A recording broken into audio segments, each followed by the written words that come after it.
kita pada saat ini sesuai dengan tema yang telah disiapkan dari Matius pasal 28 ayatnya yang ke-16 sampai ayatnya yang ke-20. Injil Matius pasal 28 ayat yang ke-16 sampai ayat yang ke-20. Kita baca secara berbalasan ayatnya yang genap, saya yang akan membacakan, ayatnya yang ganjil Bapak Ibu saudara-saudara yang akan membacanya. Perintah untuk memberitakan Injil. Dan ke-11 murid itu berangkat ke Galilea, ke bukit yang telah ditunjukkan Yesus kepada mereka.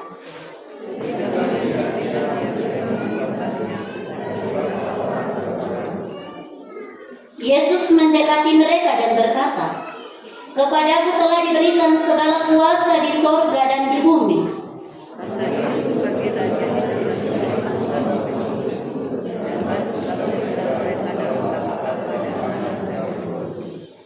Dan ajarlah mereka melakukan segala sesuatu yang telah kuperintahkan kepadamu.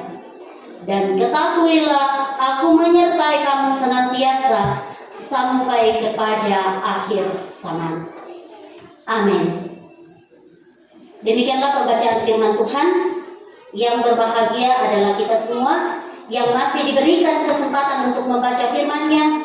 Terlebih berbahagia ketika dalam kehidupan kita siang ataupun malam merenungkannya. Haleluya.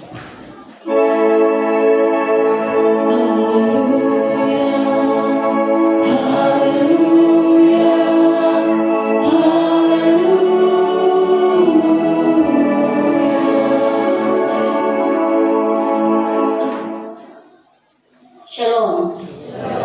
Selamat siang.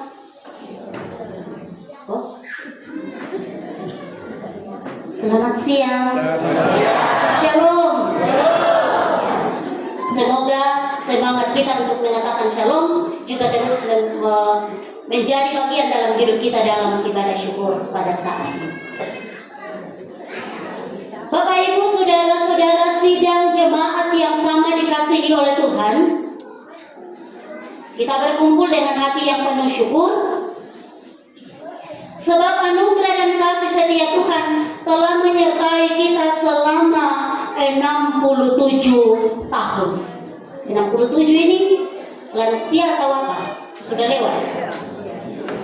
Ya, ini bukan waktu yang singkat, tetapi sebuah sejarah iman, sebuah warisan rohani, dan sebuah panggilan yang terus bergaung. Pergilah, jadikanlah semua bangsa murid. Jadi ayatnya yang ke-19 itu yang akan menjadi ayat perenungan kita bersama pada saat ini. Dan di bawah tema bersama-sama kita merenungkan bertumbuh dalam kasih, bertindak dalam amanat Kristus. Bertumbuh dalam kasih dan bertindak dalam amanat Kristus. Bapak Ibu saudara-saudara, ayat ini dikenal sebagai amanat agung. Adalah kata-kata terakhir Yesus kepada murid-muridnya sebelum ia naik ke surga. Jadi Yesus naik ke surga itu bukan hanya pergi meninggalkan kita, tetapi lebih daripada itu ada sebuah amanat yang diberikan kepada kita. Bukan hanya untuk kita dengarkan, tetapi juga adalah sebuah perintah yang harus kita lakukan. Ya, terima kasih bahwa kembali dalam perayaan ulang tahun ini kita diajak untuk merenungkan nas ini dan bersyukur kepada panitia bahwa bisa menjadi sebuah tema. Pergilah adalah perintah yang aktif, yang mengajak kita bahwa gereja yang hanya berdiam dan tidak melupakan panggilannya. Di bawah, tadi di atas ada subtemanya, semakin semangat, semakin berperan di dalam melakukan tugas panggilan, bersaksi, bersekutu, dan melayani. Ini panggilan bukan hanya untuk mewartakan, tetapi juga di dalamnya mendidik, membimbing, dan membentuk iman, dan membaptis. Bukan hanya kita berkata-kata memberitakan firman, tetapi lebih daripada itu kita diajak untuk melakukan sebuah tindakan, yakni membaptis. Ulang tahun, saya katakan tadi, bukan hanya sekedar perayaan, tetapi waktu untuk melihat ke belakang, waktu untuk melihat ke dalam, dan juga waktu untuk melihat ke depan. Apa yang kita lihat ke belakang? Kita melihat ke belakang bahwa kasih setia Tuhan selama 67 tahun.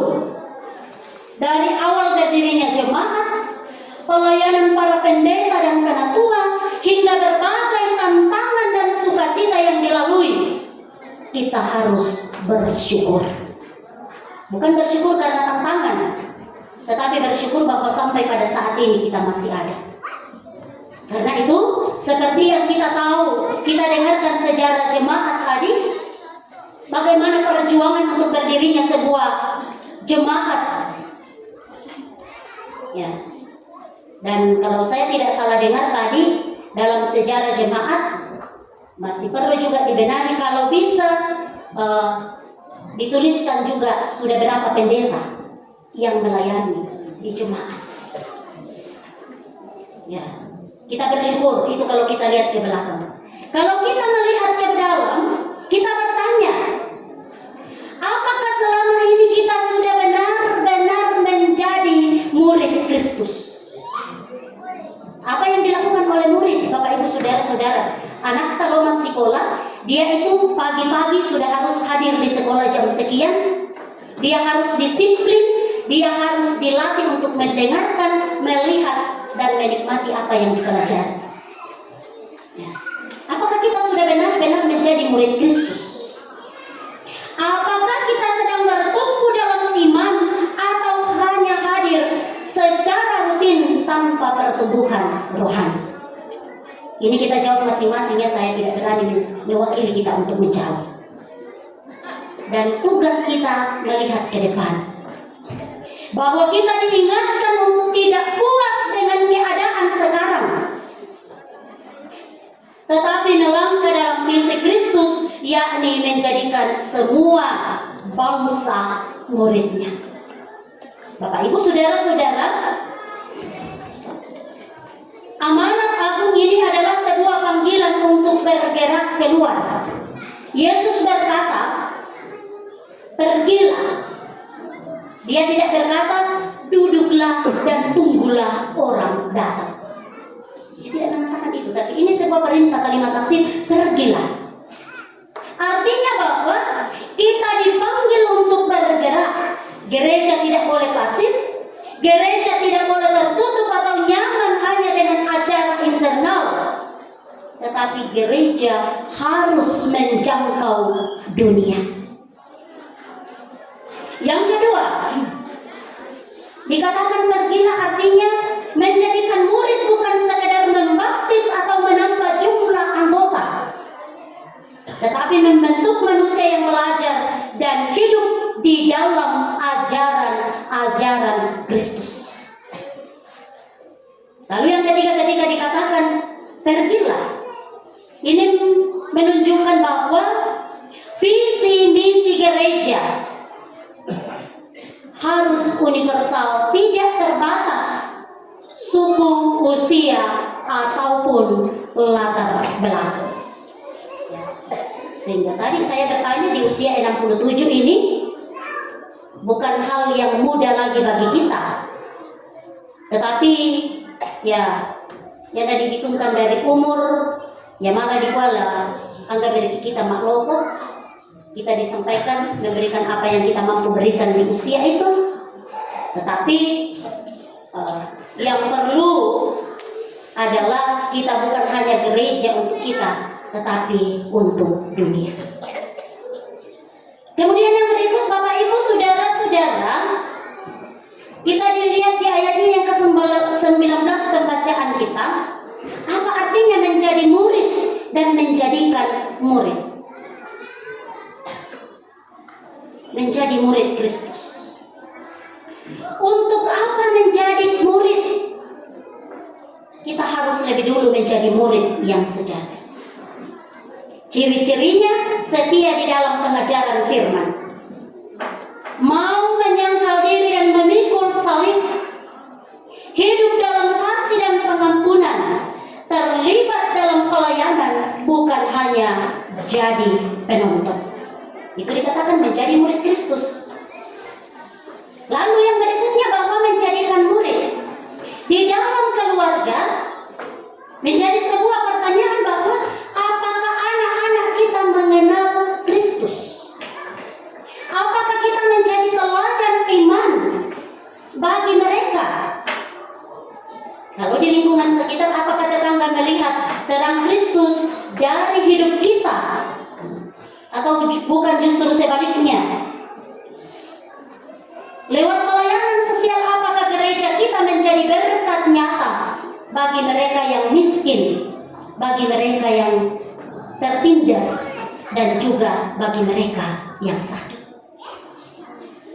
Ini perlu menjadi perenungan bagi kita, Bapak Ibu Saudara-saudara. Sehingga di usia 67 tahun, ibarat pohon yang telah bertumbuh besar dan berakar kuat, saatnya menghasilkan buah yang lebat. Bapak Ibu Saudara-saudara sidang jemaat yang sama dikasihi oleh Tuhan. Yang berikutnya, kita harus menyatakan amanat Kristus di dalam tindakan. Misi amanat agung di tengah tantangan zaman. Kalau kita melihat keadaan zaman sekarang ini, di mana banyak orang yang lebih suka sibuk dengan urusan pribadi, iman bisa menjadi hal yang sekunder atau kebutuhan yang nomor 2, bukan yang utama, bahkan bisa terabaikan. Syukur Bapak firman Tuhan pada saat ini menjadi perenungan kita, bahwa amanat agung itu tidak berubah. Yesus katakan, pergilah. Dunia boleh berubah, budaya boleh bergeser, tetapi panggilan Tuhan tetap, pergilah. Apa yang menjadi tantangan bagi kita pada hari ini? Menjadi sebuah pertanyaan. Yang pertama, bahwa generasi muda semakin jauh dari gereja. Jemaat perlu menjangkau mereka lewat pendidikan iman yang kreatif dan relevan. Kurang lebih 6 hari, 1 pekan di Tabone. Di situ kita melihat luar biasa talenta-talenta, semangat anak-anak kita yang menjadi masa depan keluarga dan gereja. Ini yang perlu kita pikirkan. Tantangan kita pada hari ini bahwa teknologi mengubah cara hidup dan berkomunikasi. Jemaat harus hadir di ruang digital untuk bersaksi. Bagaimana kita menggunakan media-media? Mereka sudah belajar di sana banyak hal di kelas Flow IT. Dia sudah bisa membuat bahan-bahan pengajaran itu di dalam bentuk TikTok dan sebagainya. Itu diajarkan di sana. Kemudian juga sampah-sampah yang ada bisa diubah menjadi sesuatu yang berharga. Itu sudah dipelajari oleh anak-anak kita. Kemudian juga cara berbicara di depan umum, public speaking dan sebagainya. Jadi anak-anak kita itu pergi ke sana tidak untuk pergi berlomba seperti kita, tetapi mereka pergi belajar. Ya. Ini juga kita harus jadikan sebagai alat bagi anak-anak kita untuk bisa berkembang. Yang ketiga, tantangan untuk tidak melakukan amanat agung adalah kesibukan dan materialisme. Ini juga yang membuat orang kadang lupa pada nilai kekekalan. Kita harus mengingat bahwa hidup di dunia ini hanya sementara, Bapak Ibu Saudara-saudara. Amanat agung tidak akan berhasil jika kita pasif dan diam. Jemaat harus bergerak keluar dari tembok gereja, menjangkau dunia nyata. Ya tentunya Bapak Ibu Saudara-saudara bahwa harus kita mulai dari dalam diri, harus kita mulai dari dalam gereja sebagai jemaat. Ya. Supaya tidak ada kesenjangan yang terjadi di dalam jemaat. Ingat, kita tidak semua sama. Saya memberikan sebuah gambaran sekolah minggu itu namanya kuaya laguna. Tanganku yang kecil ya Tuhan, belum mencari makan sendiri ya Tuhan. Apa artinya ini? Anak kita masih meminta, anak kita masih butuh dukungan. Ya, ternyata saya juga baru sadar dan mudah-mudahan saya bertobat. Kita mengajak. Saya mengajak kita semua untuk itu. Kemarin ada pemimpin ibadah yang dipanggil khusus dari Toraja, guru BK SMA Barana, yang juga pendeta gereja Toraja, namanya Ibu Rotua, ya, mengajar kita bahwa dawa mukwai ini anak-anak yang kami pusing. Tuh, kalau ada kita itu mau ngerjakan kita sih pusing. Kalau aku dulu pusing ini main anak-anaknya. Tanpa kita pikir bahwa jam makan kita dengan anak-anak itu beda ya. Kepasnya lemah dia kasih lemah dia nama aku pak tak bawa waktunya. Dan begini itu ingat mereka belum mampu untuk memberikan.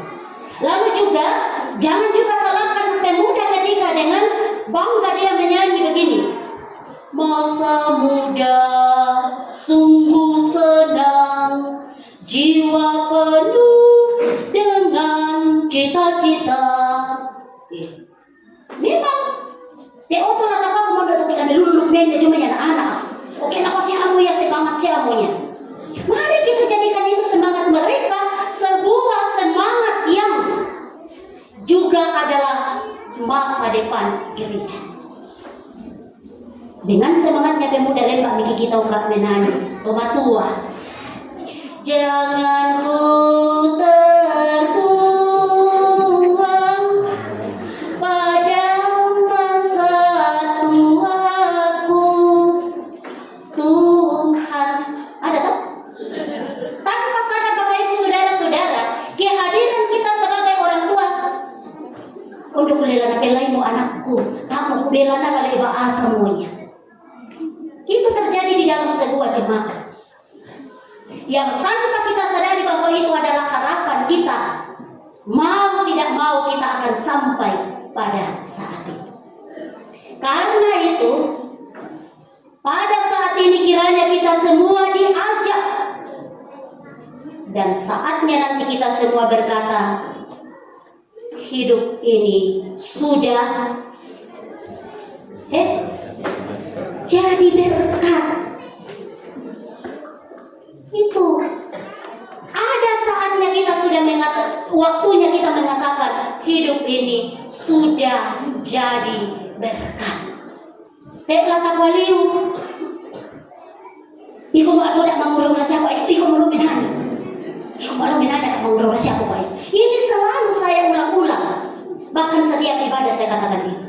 Karena tanpa kita sadari, terkadang kita mau memberikan diri kepada pelayanan Tuhan ketika gigi sudah tidak sempurna dan bodi kita sudah tidak tegak lagi.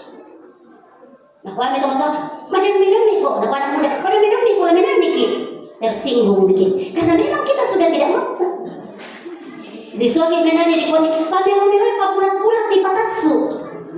Soal kita menjadi syar, karena gigi sudah tidak. Jadi, mari kita gunakan setiap kesempatan itu untuk melayani Tuhan. Ingat Bapak Ibu Saudara-saudara, kemarin juga saya baru dapatkan, ternyata melayani Tuhan, melayani gereja itu sangat-sangat beda jauh. Ketika kita hadir untuk melayani Tuhan, tantangan apapun yang kita terima, bahkan kita tidak diterima di dalam memberitakan firman, bahkan kita dikatakan laku-laku pokoknya indio lasen pak sambayangan. Jangan, hati-hati, jangan sampai itu kita lakukan hanya untuk melayani gereja, menyenangkan gereja. Tetapi mari kita tetap menerima itu, bahwa itu apa yang kita lakukan adalah untuk memuliakan Tuhan. Karena itu Bapak Ibu Saudara-saudara, sesuai dengan tema kita, bagaimana kita menjadi jemaat yang mengutus. Pertama, melalui keteladanan hidup. Murid tidak dilahirkan lewat kata-kata kosong, tetapi lewat hidup yang mencerminkan Kristus. Jemaat yang setia, jemaat yang rendah hati dan murah hati adalah sebuah kesaksian hidup. Supaya orang tidak akan mengatakan, Susi Rakaya Jopa Palakona jemaat baru yang sudah 67 tahun. Tetapi dia akan mengatakan, seperti itulah jemaat yang sudah bertumbuh dewasa di dalam iman. Melalui keteladanan hidup, tutur kata kita, tindakan kita. Yang kedua, melalui pendidikan dan pemuridan. Sekolah minggu, pelayanan pemuda, persekutuan keluarga harus menjadi ruang pemuridan. Kita tidak hanya butuh acara, tapi pembinaan rohani yang membentuk karakter Kristus. Apa itu karakter Kristus? Saling menerima. Tidak nak aku mau jogoy-jogoy tidak kata melo pakaianmu. Saling mengampuni, saling melayani di dalam kasih. Bukan hanya karena tugas, tetapi lebih daripada itu, karena itulah tugas kita. Melalui pelayanan sosial, Yesus tidak hanya mengajar, tapi menyembuhkan dan melayani. Jemaat yang melaksanakan amanat agung harus juga menyentuh kehidupan mereka yang miskin, kehidupan mereka yang menderita, dan kehidupan mereka yang tersisih. Menderita itu bukan hanya karena teden pakaian, teden laden, tetapi yang paling parah adalah itu ketika menderita secara batin, tidak akan menerima sukacita. Karena itu Bapak Ibu Saudara-saudara yang sama dikasihi oleh Tuhan, di usia 67 tahun, Tuhan tidak sekedar ingin kita bersyukur, tetapi kita kembali pada misi yang telah dipercayakan kepada kita. Kita melanjutkan sejarah jemaat ini dengan menjadi gereja yang taat pada amanat agung, yaitu gereja yang terus pergi, gereja yang terus mengajar, gereja yang terus membaptis, dan gereja yang terus mendidik dalam kasih dan kebenaran. Mari berkomitmen untuk bertumbuh sebagai murid Kristus yang sejati. Mari berkomitmen untuk melayani, bersaksi, dan memberitakan Injil. Berkomitmen untuk tidak puas hanya dengan yang lama, tetapi siap untuk pergi ke dunia membawa terang Kristus. Sebagai buah dari pemuridan, jika tidak ada pemuridan, maka yang akan menggantikan kita adalah orang yang sama dengan kita pada saat ini. Lalu kita mengatakan, Anna tek siamu ya den kemajuan, Anna susi-susi lu siamu ini. Kita lupa bahwa perlu kita mendidik, perlu kita membina anak-anak kita yang akan juga menjadi pengganti kita dalam melayani. Ingat, kita melayani Tuhan bukan hanya untuk melayani gereja. Kalau kita melayani Tuhan, tidak akan ada lagi yang tersinggung, titik-titik tersinggung. Ya. Kalau kita memang melayani Tuhan, tidak ada yang akan berkata, Anna kauri, Anna kamiri. Ya, sering kamirin, ya. Itu bisa jadi ketika yang kita fokuskan, kita tidak sadar tugas yang Tuhan sudah berikan bagi kita. Kita hanya mau menyenangkan sesama. Kita mau tidak salah-salah di dalam pelayanan gereja. Tetapi kita lupa bahwa kita sedang melayani Tuhan. Jangan sampai pelayanan kita sangat-sangat menyenangkan semua yang hadir pada saat ini. Tetapi apakah Tuhan juga senang di dalam perayaan kita? Seperti pelita di atas kaki dia, jemaat Sion Baru merayakan ulang tahun yang ke-67 harus bercahaya bagi dunia. Seperti garam yang memberi rasa, kehadiran kita harus membawa damai dan pengharapan. Selamat ulang tahun Jemaat Sion Baru yang ke-67. Tuhan menyertai langkah kita. Mari kita pergi dan menjadikan semua bangsa muridnya. Ada amin? Amin. Tuhan Yesus memberkati. Mari